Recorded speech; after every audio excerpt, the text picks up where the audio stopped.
Welcome to Canucks Last Week, where I try to cover everything Canucks hockey in a shorter amount of time. You know what? The normal intro doesn't feel quite right. The Sedins gave us 18 magical seasons, and I think this video deserves to be a special length. Deep breath, Canucks fans, how are we doing? Does anyone need a tissue? What a week. I don't know where to begin. Like, how does one put into words the roller coaster of emotions that was this week? And technically, this video has 3 extra days since I normally post on Wednesdays, but today is a Saturday, so I think what I'm going to do, since this video is going to be quite long, is I will put timestamps down in the description for each segment if you guys want to skip around and go to the section that you want to listen to. Or you could just listen to the whole thing. I don't really care. The choice is up to you. Let's start with some quick things first, some prospect updates. Jonathan Dahlen and Timrå IK of the Allsvenskan were down 3-1 in their promotional series and came all the way back to win 4-3 in the series, getting promoted to the SHL. Dahlen was a leader for Timrå as he scored 14 goals in 10 playoff games, and the story here is very interesting. He started off the year battling mono as he was expected to start the year in Utica, but he ended up going back to Timrå of the Allsvenskan, a team he had been with, or he had been in the organization at least, for 4 years. And then halfway through around Christmas break, he had the option of going to the SHL, but he felt he owed it to the team he had been playing with for so long to try and help them make it back into the SHL, and for him to not only be loyal to his team to want to do that, but to actually lead the team to doing that should speak volumes to the type of person and player Jonathan Dahlen will be. He seems to me like a very much of a heart and soul type player to a franchise. What is it about Swedish players and loyalty to their teams? Or maybe it's just Swedish Canucks. Adam Gaudette, sure, he's playing in the NHL, but I'll still consider him a prospect as he was just announced the winner of the Hobey Baker Award for the best player in US college hockey. This makes him the first ever Canucks draft pick to win this award. Yes, we've had Brendan Morrison and Ryan Miller who have won the Hobey Baker, but they weren't Canucks draft picks. Congratulations to Adam Gaudette. A few quick Utica Comets things. Cole Lind has ended his career in the WHL and is now starting his professional career, and apparently has looked pretty good in his 2 games so far with the Comets. Lucas Jasic, who was a 2015 6th round pick, has been flying under the prospect radar, so to speak, with all of our other prospects, and his numbers this year in the Czech Elite League weren't that great, but he is starting off his professional career in North America with the bang, as he has 6 points, 2 goals, 4 assists in 3 games so far. Alright, so starting with the games this week, I'm going to skip the Edmonton Oilers game because all I really have to say about that is old tank habits die hard with the Oilers. Holy cow. Anyway, after the Canucks beat the Oilers, Thatcher Demko was called up from Utica to make his first career NHL start against the Columbus Blue Jackets.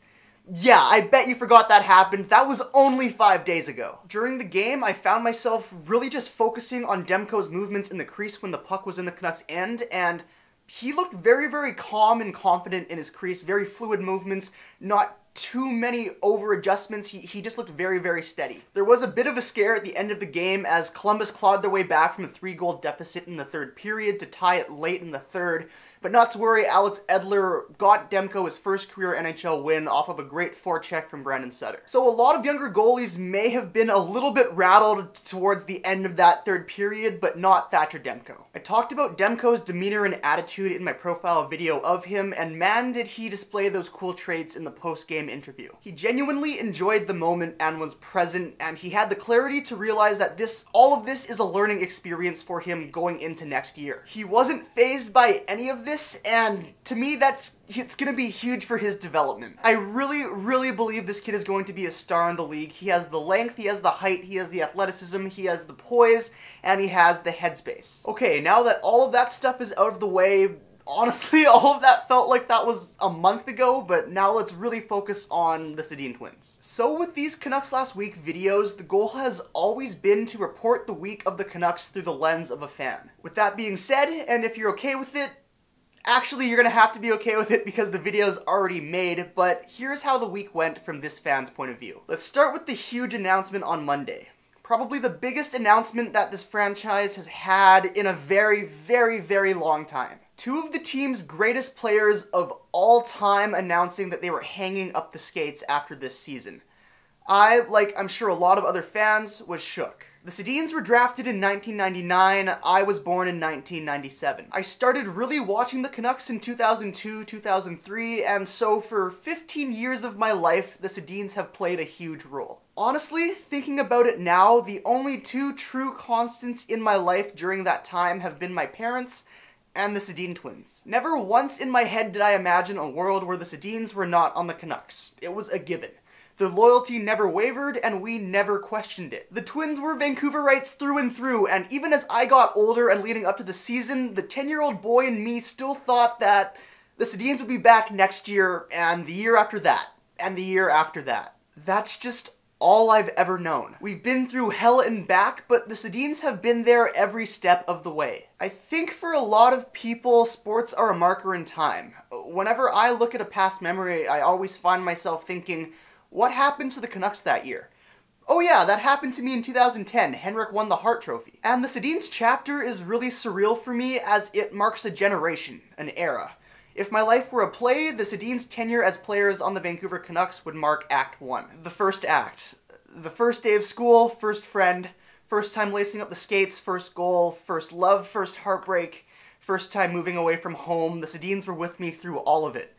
Through the ups and the downs, through every coming-of-age moment in adolescence, they were there.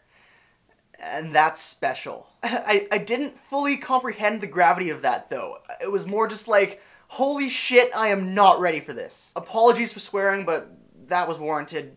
Anyway, let's move on to Tuesday. The Sedins' penultimate home game as a Canuck was against the Vegas Golden Knights. Rogers was juiced with emotion, fans were packing into the stadium cheering loudly, and Streets was the opening song. I was instantly transported back to 2011. This was one of my favorite games of the year solely for this moment. I felt like I was back in grade 8, captivated by the team and sport that I love, and not many things in this world can turn back time like that. And yet, the game offered so much more than just that. It had everything. Drama, intensity, comedy, tragedy, resiliency, nostalgia, everything. The very first Sedin shift, they gave the fans a blast from the past, and it looked like they could have played for another 3 years. There was that spectacular Goldobin goal where he chipped the puck over a Vegas Golden Knights stick and then sniped it home. Tragedy struck when Ashton Sautner got his first career NHL goal, which would have been assisted by both Sedin twins, waved off for an offside. There was the great comeback that started in the third period with the Canucks down 4-1. Bo Horvat on the power play, the future captain, only fitting gets it started. There was a great goal on the rush with Jokinen leading the way, who finds Brennan Gaunt, who curls at the top of the circle and finds Brandon Sutter. The boys came to play for the Sedins. And then to finish the comeback, Goldobin ties it up with a tip. Then the game went to a shootout where it was great seeing the Sedin twins both getting an opportunity to shoot. Thank you, Henrik, for trying is all I'm gonna say. That was great. And of course, at the end of the game, the Sedins taking a lap around and the fans cheering, literal goosebumps, and it was a great show of respect by the Vegas Golden Knights shaking their hands. The farewell tour begins. What a night, and yet somehow the Thursday game topped it. So here's where I'm at Thursday morning. The day before, I had been at school for 17 hours, and then after a quick 6 hours of sleep, I was back up again getting ready for a marketing presentation and then my thesis pitch. Under normal circumstances, I'd be tired, freaking out, and having anxiety attacks every other minute, but no, not today. I really only had one thing on my mind on Thursday, and that was the Twins' final home game. People were talking about a big ceremony after the game. Friedman was hoping that they would be retiring the jerseys right then and there. Other people thought that maybe they would hand off the captaincy to Bo on his birthday, no less. Happy birthday to Bo Horvat. Anyway, I couldn't think about anything else, and honestly, it maybe was a benefit as I wasn't so nervous about the million of other things I had to do that day. I'm sure a lot of other fans only had one thing on their minds that day as well. So, the Arizona game. The only way to describe it is Sedinery. Pure Sedinery. Nationally televised, the Twins and their legacy were truly represented, so thank you, Sportsnet, that was awesome. The pregame feature on them with Brian Burke narrating and ex-teammates and compatriots was just amazing. Like, wow. who was cutting onions? Getting into the game, the place was electric. You could feel it through the television. It felt like a playoff atmosphere, and seconds into the game, Henrik Sedin hits the post. How perfect would that have been? The Yotes end up taking the lead a couple minutes later, and that lead would hold into the first intermission, but you could tell the boys were rolling. They wanted the W. Early in the second period, Henrik Sedin brings the puck into the zone. A low cheer begins from the crowd and becomes louder and louder as he cuts into the middle using Gagne as a decoy. Fans at home lean forwards in their seats. They've seen this hundreds of times over. Henrik finds an Alex Edler jumping up into the rush, waits, threads a pass through the legs of a Yotes defender, and of course, finds a wide open Daniel Sedin. The crowd goes wild. Vintage Sedin puck movement to get an open net goal. The Twins showed what they've been doing for the past 18 years and that they can still execute. Oh yeah, number 22's 22nd of the year, 33 seconds into the second period, assisted by number 33. Sedinery. The Coyotes pushed back and scored 2 to head into the third. At the start of the third period, Rogers Arena organized the Viking clap for the Sedins as they retook the ice, which was something that they'd been saying they'd like to see for a while but weren't expecting it. That was a very cool moment, and I saw a tweet suggesting that now at every home game at the 22-33 minute mark of the game we do the Viking clap. That is absolutely the move. Create a bit of folklore for the team and their fans. Jake Virtanen, off of a Bo Horvat face-off win, wires one top shelf.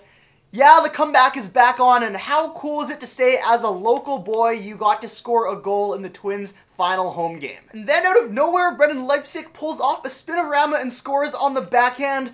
What the F did that just happen?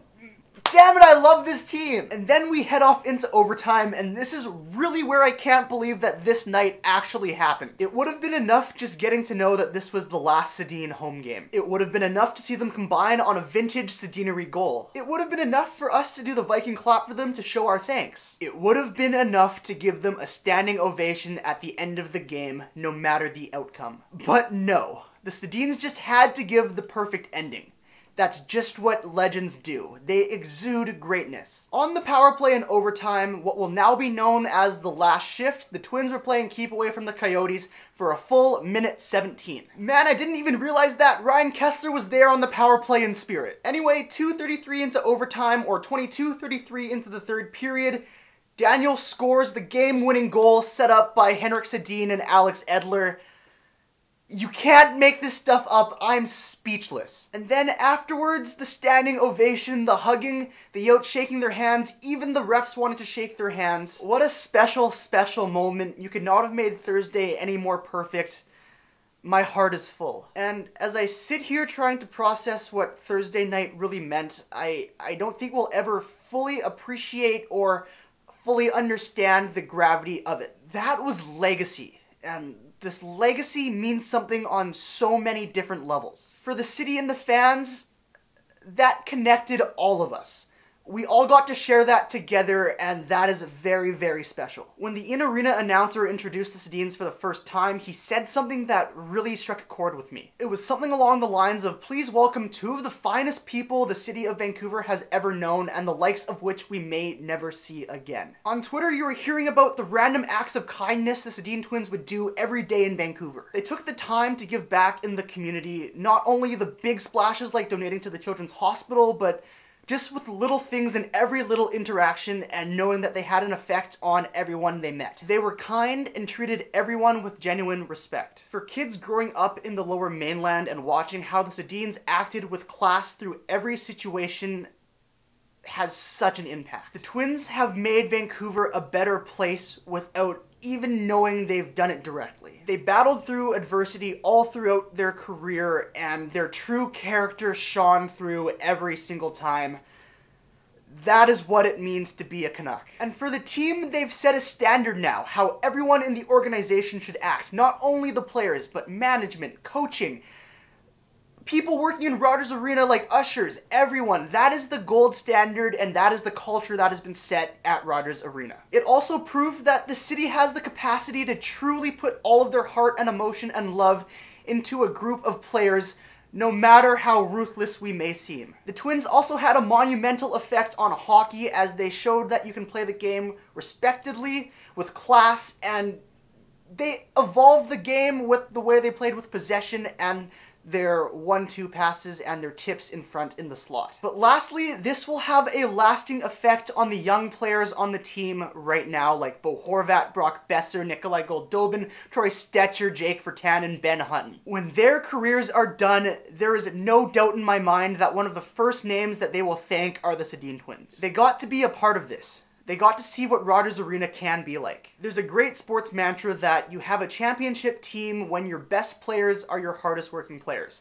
Because then there's visual evidence that hard work triumphs talent every day of the week. But how about when your hardest working players get a send-off like the Sedin twins just did?